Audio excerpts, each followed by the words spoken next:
This device is called a Mickey feeding tube.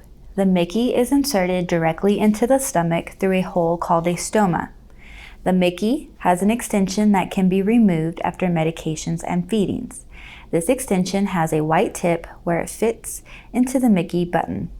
To attach the extension to the Mickey, start by matching up the black line on the extension set with the black line on the feeding port. Insert the tip of the secure lock connector into the feeding port and rotate it 1/4 turn clockwise or until you meet resistance. Now the extension is able to be used to administer medications or feedings. The Mini One is similar to the Mickey, but is made by a different manufacturer. The Mini One will have a glow-in-the-dark button and matching extension. The opposite end of the extension will be purple, while the Mickey's extension would be a pale blue color. The Mick feeding tube is a long tube without a removable extension. Micks are typically used at the Children's Center as replacement tubes if a Mickey or Mini One needs to be reordered. The round disc on the Mick should be flush with the skin of the stomach to prevent irritation to the stoma. This is a GJ tube. It has one opening in the stomach and a separate track that opens in the part of the intestines called the jejunum. These are referred to as the G port and the J port. Some children that have this type of feeding tube also have an intolerance to receiving feedings to the stomach and must receive feedings to the intestine instead. It is very important to read directions on medications and feedings to determine which port to use. The track that opens in the stomach, called the G port, can still be used to decompress the stomach, also called venting the stomach. The GJ and G-Jet are similar, but manufactured by different companies. The G-Jet's shape looks more like a small jetpack. The GJ uses the same extensions as the Mickey. On the G-Jet, the extension with a white tip will fit into the gastric port. This is often referred to as the G port. Once the tip of the extension is secured in the port, turn the extension a 3/4 turn clockwise. The jejunal port, the port that opens into the intestines, uses the same extension as the Mini One. It is often referred to as the J port. Both the extension for the J port and the J port itself will glow in the dark. To keep all extension types clean and prevent them from clogging, flush the extension with warm water. The amount of water used varies based on the size of the child and the tube. Typically, this would be 5 to 10 mils. Disconnect the extension when not in use to prevent the GT from being pulled out. If either the GJ or G-Jet tube comes out, it cannot be reinserted at home. Use a Mick to keep the stoma open until a new GJ can be inserted. If the GJ or G-Jet does come out, notify your provider immediately or go to the emergency department to have it replaced.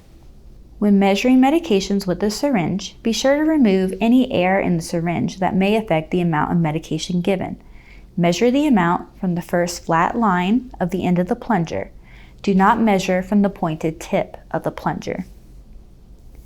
When given medications, connect the syringe to the extension before opening the clamp.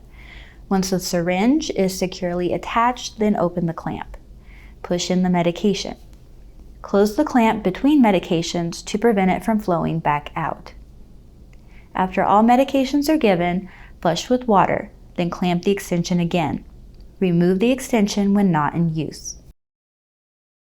To remove gas from the stomach, connect the extension to the button. Ensure it is still clamped. Remove the plunger from the syringe and connect the tip of the syringe to the extension port.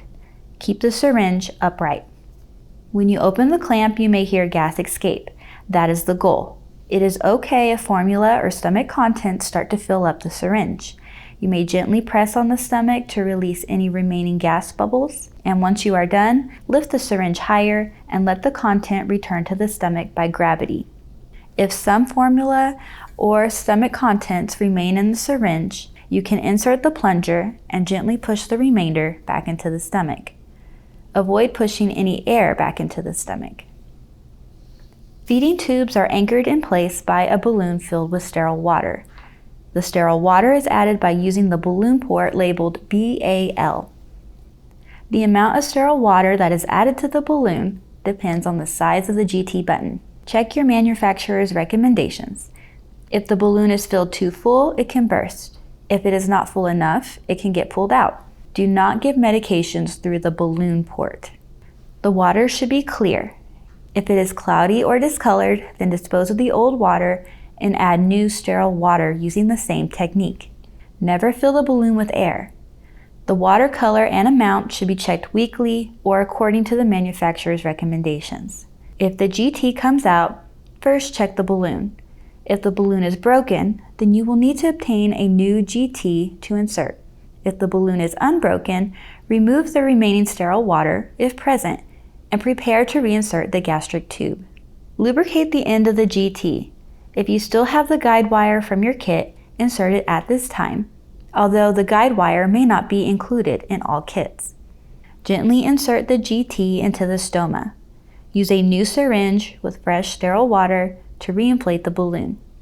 Gently tug on the GT button to ensure that it is secure. Soap and water is the best way to keep the skin around the GT stoma clean and free from infections.